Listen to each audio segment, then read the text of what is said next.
What is happening, guys? Martin is back again. You know where we are, so let's get into it. So, guys, touching base with you now in respect of the winter fragrances. Managed to get a quick pick up, or at least a tester of this fragrance. And as it's getting into the winter months, we need something that's a bit heavier in the base. We need something that's going to give us a bit more of a lasting power with the cold and the wind and the rain coming in now. So I thought I would give a quick review of this one. It's only a tester. This is Atkinsons OUD Save the King. So a lot of people have mentioned that this is probably similar to Scent Story's Gold 24, which I actually have done a review on. I have a bottle of that and actually sold it on eBay because I don't have it anymore. So I have only obviously this one here. You can see the juice in itself is pretty gold. So it's not actually a fragrance which, unfortunately, I think it's not as cheap as Scent Story. This one, guys, you're looking at about 100ml bottle. From what I've seen, it's well over £100 in the UK. And my thoughts on this. So I've worn this now probably for at least, I could say, at least probably 8 hours, just in respect of just a little bit of spray because there's a tester. I didn't want to go all out. I want to say that this scent, to be honest, guys, is very heavy. I think it's a good fragrance. Don't get me wrong. The oud is there in the base. But there are some elements to it where you just need to be, it's not a blind buy at all. So just to get into the note breakdown of this one, top notes are saying it has Earl Grey tea, which I didn't necessarily pick up on that one myself, but that's interesting. Bergamot with suede in the mids, and then we seem to get this type of orris in the mids, followed by the agarwood or oud itself, and then the sandalwood. Now, again, just spraying this, to me, guys, this is a fragrance which I think you could really do some damage with.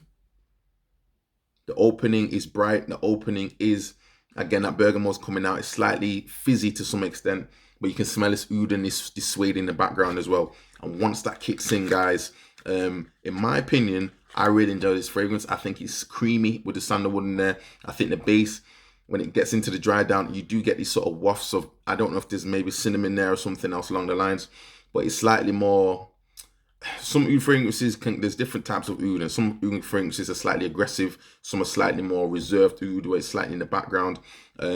This to me is, yes, it's similar to Scent Story, but the difference for me in this one, the oud doesn't smell as prolific in the same way as Scent Story does. To me, Scent Story smells slightly harsh, aggressive, the way it comes across with the base notes in the oud that comes across in that fragrance. Just looking at the Scent Story breakdown itself, the notes are somewhat similar. It's saying that in the top notes, according to Fragrantica, we've got agarwood or oud, and we've got another wood-based note with some floral notes. And then in the mids, again, we have sandalwood, we have cedar wood in the mids, and also it's saying star anise in the mids, followed by some ylang ylang, some amber, and some vanilla. So to me, to be honest, guys, if I'm picking up on this one alone, there's probably some vanilla. I think there's amber in there, as well as the oud, and potentially also maybe some sort of cinnamon element in there. The sandalwood, as I say, keeps it with its creaminess. I think this is slightly sweeter, in my opinion, than Scent Story.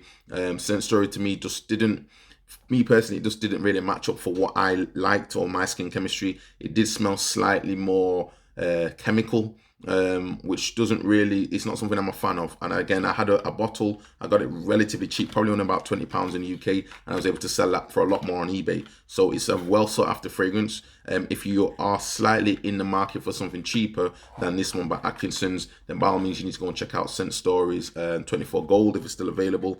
You can probably get it online as well, I'm sure, from Amazon or something like that, or Fragrance X, whatever it may be. But if you're after something where you want to spend a little bit more, I would say give this one at least a smell. Try and get at least a decant. I wouldn't buy this one outright. For me, guys, this is very strong, and if you were to, you could easily overspray this one and start choking out yourself. This is only for the winter.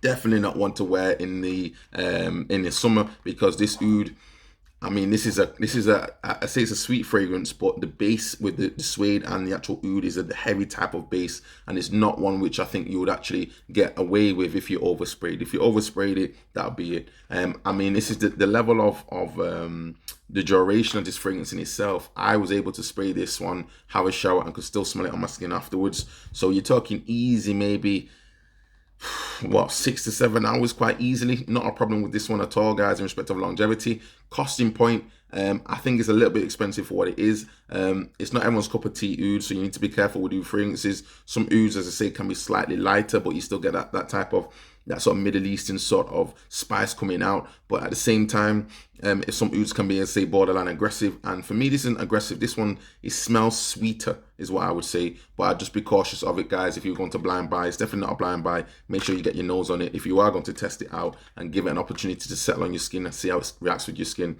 For me, as I say, I get these wafts that keep coming through, but easy, guys, without struggling. You're going to recognize this scent when you're able to spray it on your skin and allow it that time to just get into tune with the fragrance. This is definitely one which you just need to, how could I say, allow it to settle and just find its way.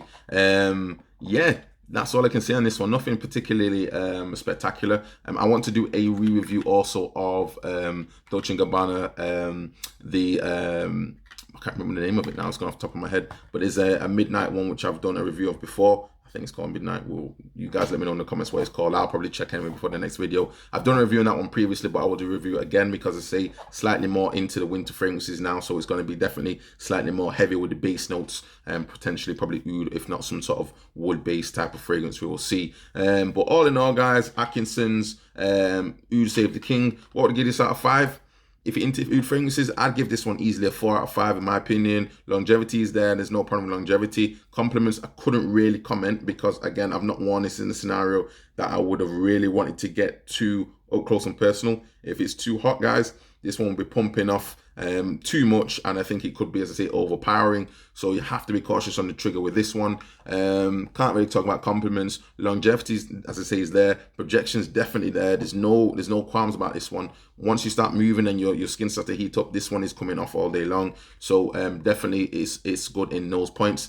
And versatility, don't really know when you'd really have to wear this one, guys, other than in the winter. This is definitely a winter fragrance. If you're going to wear this for the office, you do need to allow it a bit of time to sort of die down. Don't necessarily go and put this spray all over like some fragrances some people do. This one will just, it'll stink out the whole office and can probably become borderline offensive, I think. Just smelling it now, I mean, I sprayed on one side probably a good 3 hours ago and it's still there for me, guys. So you just need to be careful with this one. But all in all, though, guys, if you're out for a winter fragrance, get your nose on this one, give it a chance, see what you think about it. Let me know, guys, in the comments down below. Have you tried out this one? Is there another oud fragrance that you would recommend over this one? I am also a fan of Tom Ford's oud fragrances, so I'll probably end up doing some reviews of those as well. I think I've touched on one before, but nonetheless, we'll do some more. And then by all means, guys, let me know in the comments down, and please do not forget to give this video a like and a thumbs up. Wow, can't get my words out today, guys. I'm still recovering from Brussels. I'm trying to do my best to stick with the videos, but again, you need to get to a point, guys, where you know, it's getting to a point where I need to have some rest as well. But surely, guys, thank you very much for the comments, likes, and subscriptions. I will keep the channel going. And by all means, guys, if this will save you some money and some time, do not forget to give it a like and a thumbs up. This helps the channel grow and everything else with the algorithm and blah blah blah blah blah and all that good spiel, guys. Hopefully see you soon in the next video. Check this one out, let me know your thoughts. Ciao.